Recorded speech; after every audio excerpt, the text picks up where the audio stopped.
Wall Street Journal recently called her everybody's mom. Indeed, we all feel this connection with her from her years portraying iconic maternal roles in The Cosby Show as Claire Huxtable, her Tony-winning performance as Lena Younger in A Raisin in the Sun. You got me a ticket to that show. Do you remember that? You gave me a ticket. You gave me a really good seat, too. Oh, of course I would. Yes, you would. Protecting her boxer of a son in the Creed franchise. Shout out to Michael B. Jordan. Scheming on behalf of her politician son in Empire. You have range, ma'am. And even as a protective mom in Drake's In My Feelings music video. Most recently, the 5-time Emmy-nominated actress played my mom on This Is Us. Getting to work with her and dive deeply into Beth's backstory through her beautiful and now double Emmy-nominated, because last year and this year, performance has been one of the highlights of my career. It is my pleasure, as always, to chat with her today. Welcome, my mom, Phylicia Rashad. Hello, hello, hello, hello. Hello, how are you? How are you doing? How are you handling this isolation? It's so weird to be talking to you like this. Yeah. But weird is the new normal, right? Mm-hmm. Mm-hmm. And it won't change. No, I've really been fine. I've been able to be home and work from home. And working from home is not necessarily easier. No. No. And I feel like a lot of people feel that who would have known you could do so much work at a time like this? Right. It's a lot of work. But people everywhere seem to be working from what I can see. Mm-hmm. Trying to not only make sense of things, but to make things better. Yeah. And that's encouraging. That's encouraging to me. Do you feel more creative? Well, I would if I didn't have to take care of these cats. But every time I get an idea and start to think about something, somebody's hungry. Somebody wants to kiss my cat. So I see, here comes one right now. See? I do have a lot of questions that I ask myself about just how creative can you be?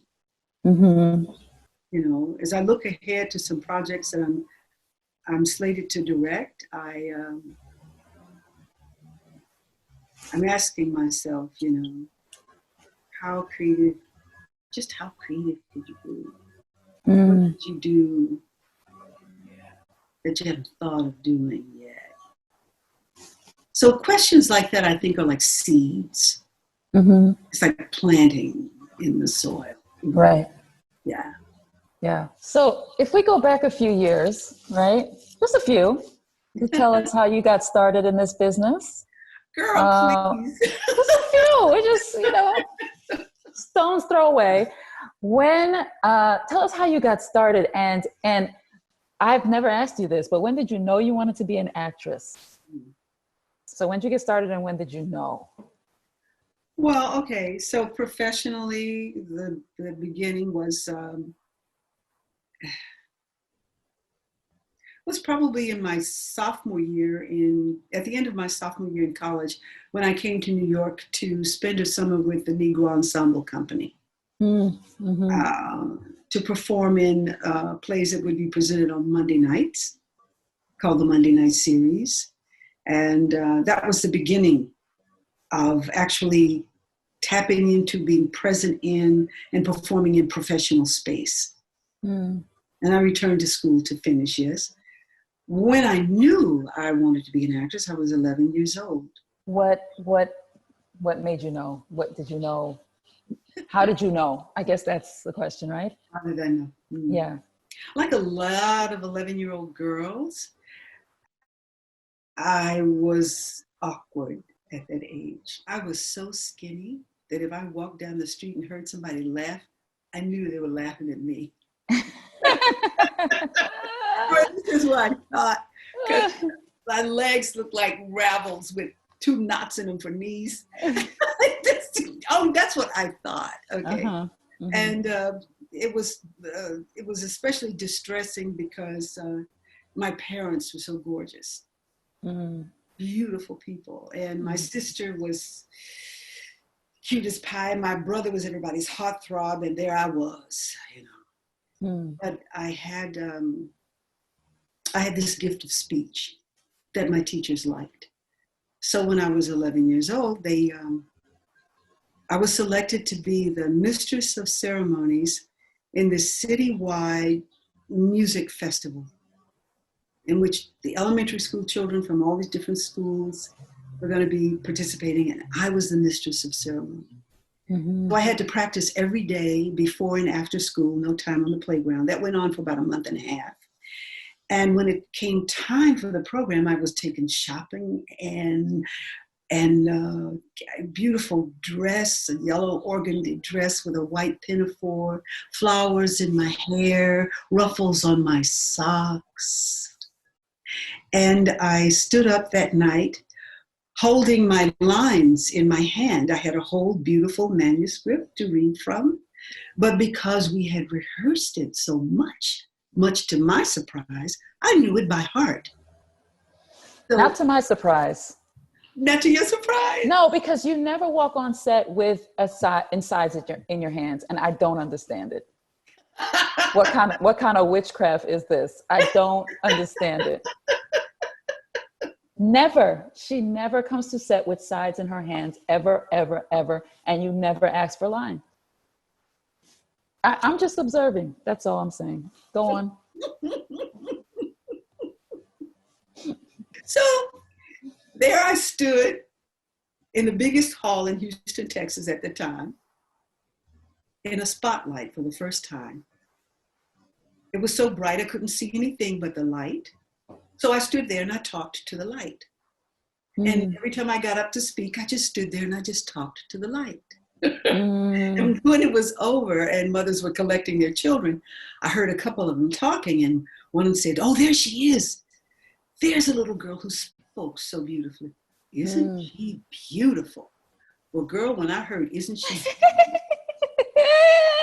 I thought, that's it. Yeah. When I grow up, I'll be an actress. I'll play in the light and be beautiful all the time. Right. But it was going to be a long time before I realized what that beauty really was. And it had little to do with what I was wearing or how my hair had been arranged. I was communicating from my heart because I had taken it and I had remembered it by heart. I knew it by heart. And that's where I spoke from. And that's really the reason I became an actor, because that's the beauty of being an actor for me. Right. Yeah. So your mother is a Pulitzer Prize nominated writer, right? Vivian Elizabeth Ayers is an artist, poet, playwright. And your father, Dr. Arthur Allen, was an orthodontist. And both you and your sister are actresses, you know. Debbie Allen's a choreographer. And you both had careers in entertainment. And you would assume because of your mom's influence that, you know, that sort of influenced you to be an actress and, you know, sort of the artistic and entertainment side of you. But then when you guys started a company, you called it Dad, right? Dr. Allen's Daughters. So what was your father's influence on your career? Well, okay, first of all, my father's name was Dr. Andrew Arthur Allen. Andrew. Okay, Arthur Allen. Okay, Dr. Andrew Arthur Allen. He was a dental surgeon, not an orthodontist. Okay. Remember, I said I didn't write it.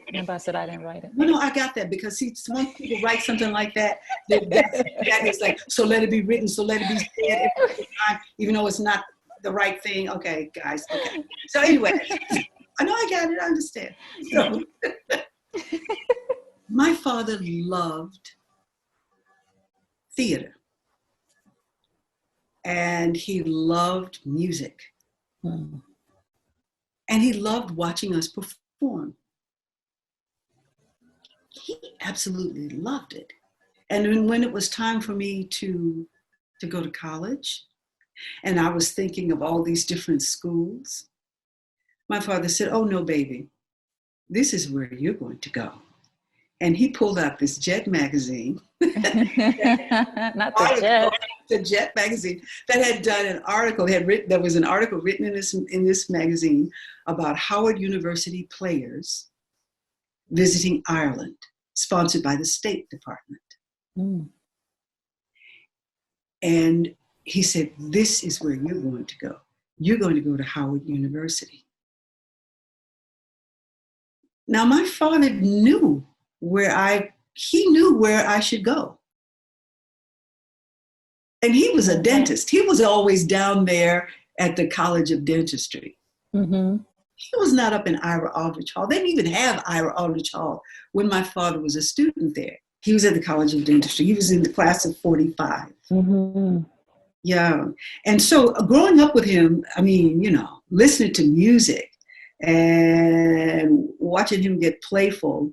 And then one night, after he had had a couple of beers, he started remembering something from Greek drama that he had done and reciting that. He just had such a love for it and a love for entertainers. Mm-hmm. So it never felt like what I was interested in was so removed from who he was and what he was interested in and what he liked. And he could give critical assessment of anything he saw or heard. He was like that.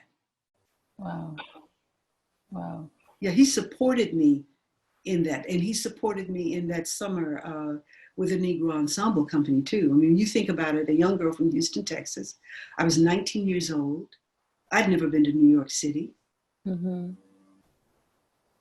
My father supported me being there. Wow. Yeah. Yeah, I get it. Dad. Dad. Was the thing to call it. Yeah. Hey. I'm a dad girl too. I get it. I know that.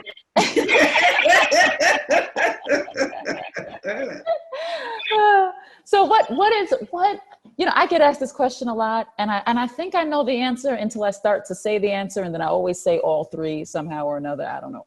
But you've done stage, you've done television, you've done film. Is there one in particular, and maybe it's different for different things, like maybe for acting, you prefer one medium, and maybe for directing another, but what's your favorite space to play in? What do you feel like when you get there, that's home, that's that comfortable, that sweet spot? Well, I have to say, because it's my original discipline, I love the stage. Yeah, I'm with you. I love the stage. And I think it's fair to say, well, it's honest to say, yeah, study and work on the stage has informed my sensibilities as an actor. However, I would say, not however, I would say plus and to add on to which. Film and television have added another dimension. Right. Mm-hmm. They've added another dimension. So I'm really grateful for all of them. Mm-hmm. I really am. And I'm always, the good thing about film and television, which might not be the best thing, is that you can always go back and look and see what you did. Mm-hmm. And when I look and see what the work was, then I also see how I could go a little bit deeper into it. When I'm on stage, I can't see that. And that's not all bad. Mm-hmm. See, I'm just saying it's just, 6 on one hand, half a dozen on the other. Right, right. But I think they complement and augment each other. Stage and film and television do. Mm-hmm. Yeah. There are some actors who are not comfortable on stage. And there are some actors who are not comfortable on camera. Mm. Some well-known, renowned actors I found who couldn't, come in close like that. Mm-hmm. They were so used to being broad and big. Yeah, that intimacy is really different. And intimacy is really different. And there's some actors who are so accustomed to being intimate, they can't be on stage and translate or transmit, I should say, to the front row. Yeah. Say, baby, would you please speak up? Honey, I can't hear you. What was that again? Right. What did that mean? What?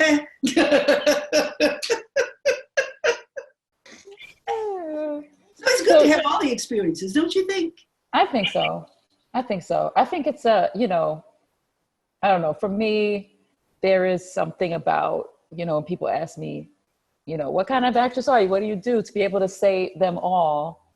I don't know what I would do if I couldn't say them all. I think that's, to me, I guess I was trained that that's part of acting. Like, you're supposed to be able to do them all. There was no option.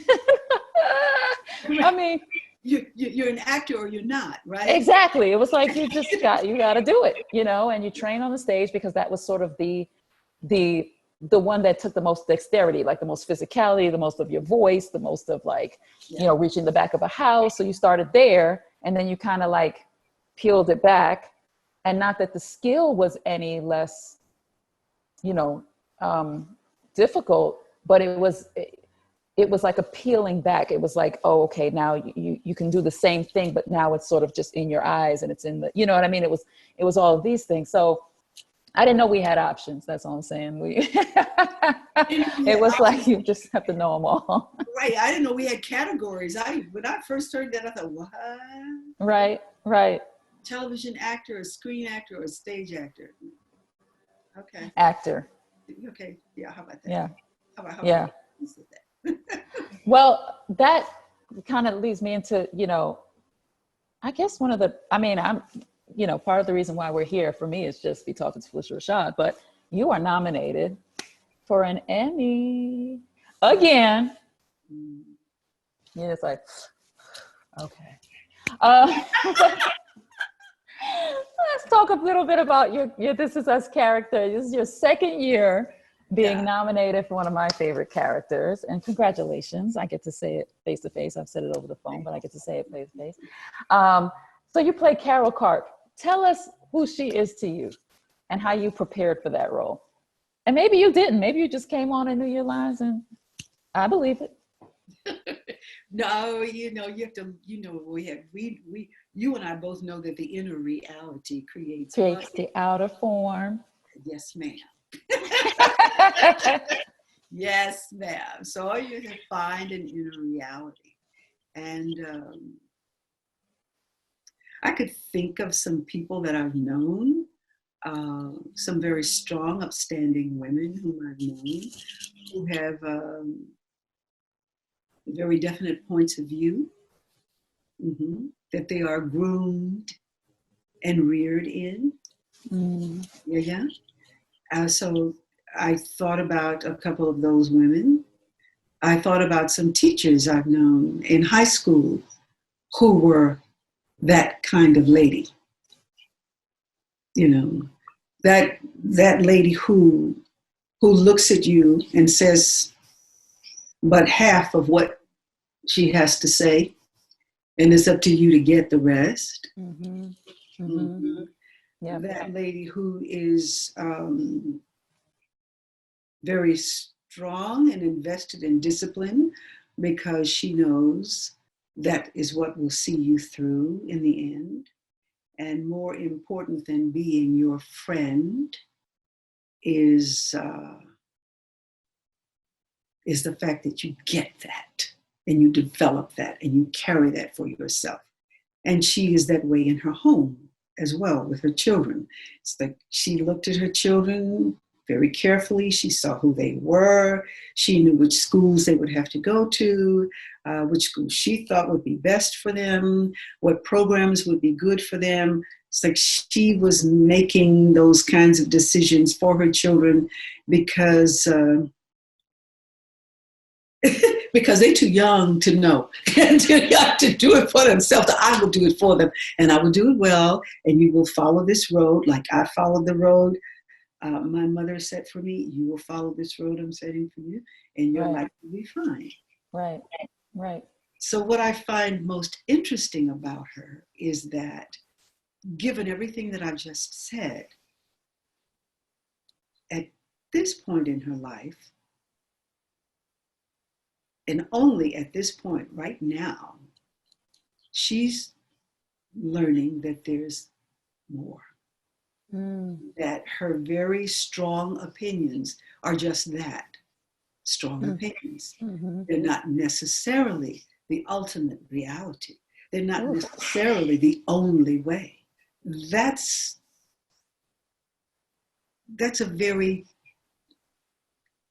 not an easy lesson. No. No, as she maintains and holds her composure, that's not an easy lesson. Did you find that you identified with that? What did you identify with about her, and what did you feel was different from you? I'd like to think that I don't take myself as seriously as she does. Oh, merciful, please don't let that be the case. Mm-hmm. But what I could identify with was having to learning to step back. There came a time when, as a mother, it hit me like a ton of bricks. I can listen. I can be present and really listen and be a source of loving support. But I cannot direct the course of this life. Mm-hmm. Because this life, though it came through my body, is not mine. Mm-hmm. And I have to honor that. Right. That was a big one. In other words, zit it. Mm-hmm. Mama C doesn't have that. She does. That is very different. No, see what I'm saying? It's not an easy lesson for her to learn. This is a woman who is in control. Yeah. Because she had to learn that. She had to learn to be in control. She had to be in control. She had to be in control she had to learn this early in life. But then there was that other side of her because of Abe, her husband. Oh, yeah. That was a beautiful relationship. I love that. See, that was the other side of midnight. Yeah. Yes, because he saw her completely. Mm-hmm. And he loved her completely. And he was not threatened by her intelligence. Right. He was not threatened by her resolve and her drive. He was not threatened by any of those things. And he saw the soft side in her. Mm-hmm. And he nurtured her and helped her through. And she loved him. Yeah. And she couldn't, sometimes she'd just sit and just look at him. she would if he saw more than she was willing to see, mm-hmm. and he had a way of cajoling her and pulling her to the other side of her convictions. Mm-hmm. That was because of love. Yeah. And she, even though she didn't say it, she relied on that because that was really a source of strength for her. Right. Knowing that she had the one thing that every woman who loves a man really wants from him. She had his protection.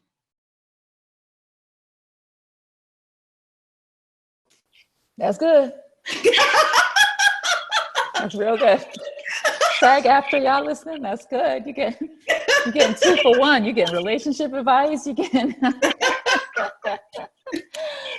all of that. Jeez. Yeah. Mm-hmm. Yeah. I'm gonna go back and tell the writers all of this.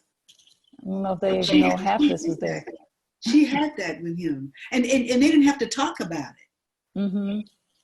And that's the real beauty of and the power and the strength of it. Mm-hmm. You don't have to go to the book and pull out the chart and check down the list. Do we have this understanding? Do we have that understanding? Mm-hmm. None of that. Yeah. It was organic. It was from the heart. Yeah. Beautifully written, beautifully constructive. And then to bring all the rest of the life to it. It's just I love jumping into that stuff that they write. So Yeah. Okay. So, that's very helpful. Mm-hmm. Yeah. It's very helpful to have a good script. And I can say this about this is a script, I would compare the literature to the literature on the stage because of its subtleties and its layers. Its complexities, beautiful complexities, married to simplicity. Yeah. That's an achievement. That's an accomplishment. I love that. What is the difference for you in preparing for a role like Carol and preparing for Broadway? Like, or preparing for a role in a film? Like, do you approach it differently? I know, like, as we've mentioned before, one of the things you always say is the inner reality creates the outer form. And you always say also, like, you find the love in every character. That's always the place that you work from. Yes. Does it differ in your approach if you're doing TV or film or theater? No, not really. I think the difference okay, here's another cat. Come here, Dolores Magnolia. What is wrong with you? The difference is the time. Mm-hmm. In stage, in theater, you have more time to develop your character. Right. And I'm grateful. I'm so grateful for the experience of theater because it helps me to zone in when I'm working in television and film because I don't have that time. My senses and sensibilities are geared a certain way because of my work in theater to go to certain places in search of the human being, that truth that lives and sometimes hides in the human heart. And I try to find that. I try to find that truth in every character. Otherwise, it becomes an exercise in something else that isn't very interesting. Listen, you do it, and I mean this, and I do with all my heart. You do it every single time, and it is just, I think it's absolutely the reason why people esteem you in the way that they do, and also what draws people to always, want to seek you out and seek out your performances in the way that you do it through your vessel. It's always so specific. And so anyway, you have the Emmy noms to prove it. I'm saying what we know, but this kind of leads me into segueing, and our time is almost up. But there's one more thing as I wanted to ask, as we're in this time of Corona and the coronavirus and sort of being isolated, and productions are sort of, at a standstill. Some are trying to come back, and there are young actors out there who, are unable to audition, or they're at home, or unable to take acting classes. And you're giving so much great acting advice right now. What would you say to a young person right now who, is maybe feeling paralyzed by what's going on? Like, what would they do, and how do you suggest that they make use of this time? That's such a really good question. Because if I were just starting out right now, I don't know. Because you can't, we don't work in isolation. Right. And acting is a verb, right? Like you're supposed to be doing it. You know what I mean? Yeah, there's that. Right. Yeah, there's that. But you know what a person could do? A person could spend time in nature, because nature teaches us a lot of things. And there's something about being in nature that brings you into your own self in a real way. Because we're part of nature, and most of our activity is not rooted in nature. So it's good to return to that, right? And also it's a time when you could examine things that you don't normally think about, because that helps us expand our vocabulary. And we need an expansive vocabulary, so we're not playing the same note all the time. Yep. The more life lived, the more you bring into a room, right? The more Yeah, perspectives and things. So during this time, I started picking up, because most of the time I don't have a lot of time to read leisurely. Mm-hmm. I just don't have that kind of time. So I can use that time and have used that time in this way. And I've enjoyed that. Mm-hmm. And I enjoy, I pulled everything out of a closet the other day. And when I pulled it all out, I looked at the closet and I looked at the window, and it was so beautiful outside. It was just so beautiful. I said, oh, I want to go out there. So I went out on the deck. I left all that stuff on the floor. And I just sat there and watched butterflies fly to the tops of trees and enjoyed that, and thought about how hard a butterfly has to work to do that. Mm.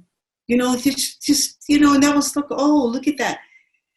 And felt the currents of air and wind blowing about, and heard birds and squirrels and things, and listened to all that. And then I came in and I fixed the closet after sundown. I was up all night long. However, I enjoyed that day. Mm-hmm. I had that moment, and that was unusual for me. Because usually, Susan, I am usually so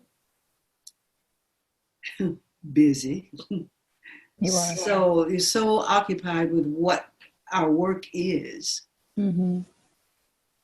that I really don't always take time during the course of a day to just take that in like that. And that was good to do. Well, I know I speak for everybody watching this when I say I'm glad you took the time to do this today. And I'm so glad I got to be the one to do it with you. Everybody, wherever you're at, give it up for Phylicia Rashad. And I'm so thankful that you were with us. And this, on behalf of SAG-AFTRA, the SAG-AFTRA Foundation, we want to thank you all for joining us and for sharing your experiences, process, and craft with your fellow performing artists. And from me and Phylicia, we'll see you next time. We'll see you across that Emmy stage, Phylicia. Yeah, okay. You heard it here first. Okay. Thank you, Susan. Absolutely. Always, always.